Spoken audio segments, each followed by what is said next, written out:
This is Lotus Emira with delivery marks that we are going to wet sand. You're probably wondering, why on earth are we sanding down a brand new car? Let's rewind back to the paint inspection.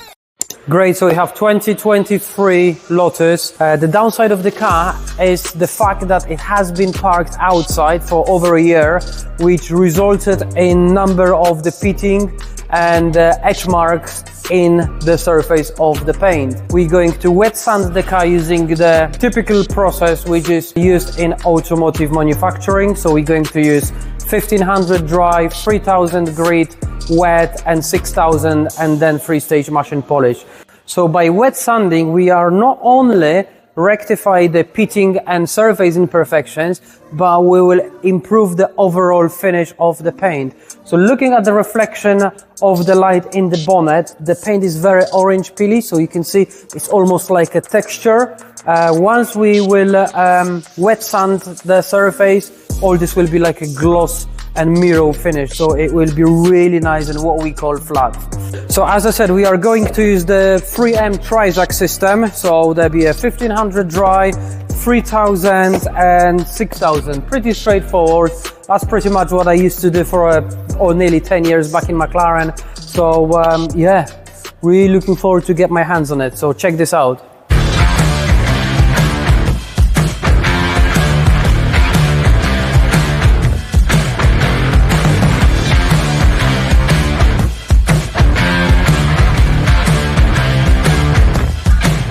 Next stage is 3000 wet, so I use my soapy water, a little bit on a panel, a little bit on a disc, and we start process of the second stage.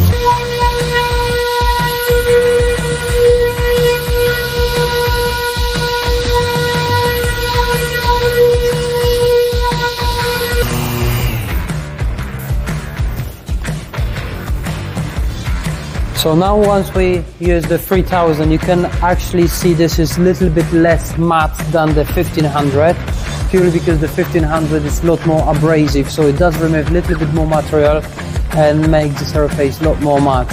So I'm going to do this small section in 6000 grit, so you can see the difference between the 1500, 3000 and 1500 and 6000. So the 6000 will make the surface pretty much ready for the cutting compound, and yeah, then you will see the difference between the right hand side which received the wet sanding and the left hand side which is just before the wet sanding. The next stage will be using the 3M cutting compound on the pretty abrasive polishing sponge. Then we follow with the Menzerna 2500 on the medium sponge, and then we'll finish off on the black sponge, still using 2500.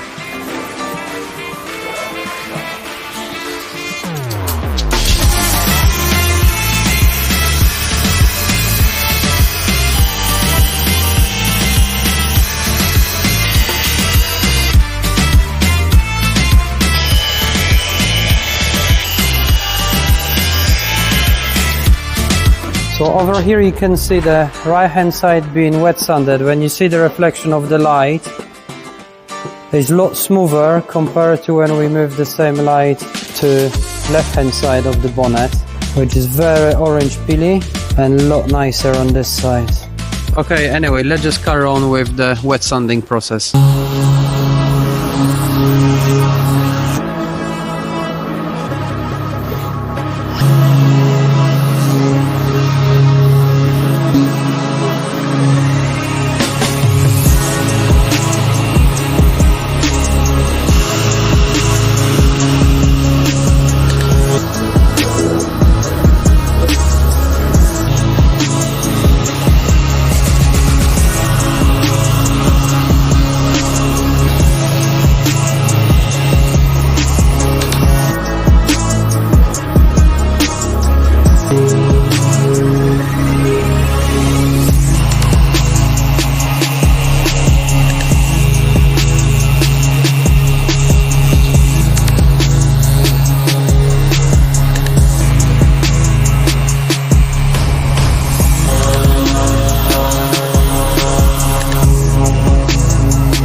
So the wet sanding and machine polishing has now been completed. The car's gone back outside to be re-washed, and now we've brought in here to do all the detailing prior to the PPF installation. So all of these crevices and behind these rubber seals, where it's actually captured that top layer of clear coat that we removed and created all the dust, we need to go around with the steam and a cloth and remove it all, because otherwise when we install the film, there will be an element of contamination that will enter the film and it will ruin the install. Over here you can see Max is weeding, which is basically removing the excess of the film that we are not going to use. So the pattern is cut on our professional Graphtec 9000 plotting machine to exact shape and size of each panel. So it's very accurate machine, and it gives us the ability to install the film to extremely high standard.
So now we're on the ceramic coating stage of this project. So the car's had the multi-stage machine polishing and wet sanding, as you've seen.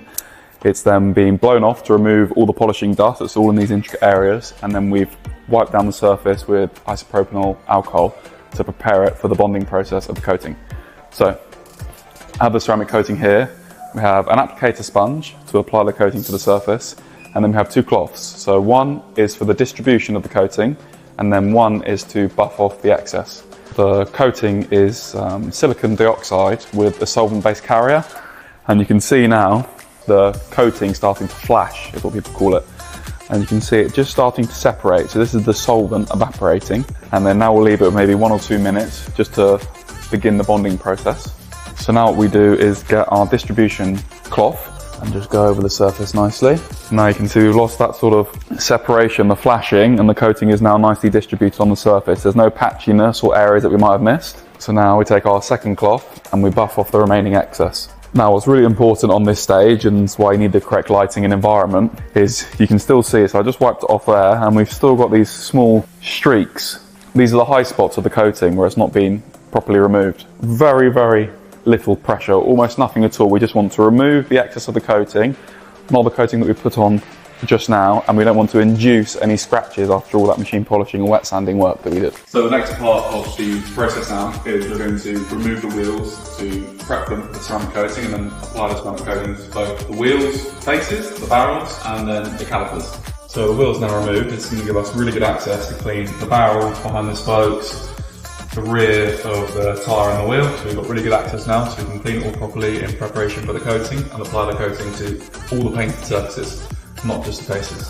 What this has also given us the ability to do is see how these wheels are coated from the factory. So as you can see, here there's a lot of black, yeah, that's very dark, and here it's much lighter. So what this actually is underspray, so there's not enough colour in this section. Yeah, just interesting to see how some manufacturers operate and the level of quality control they let the car go with.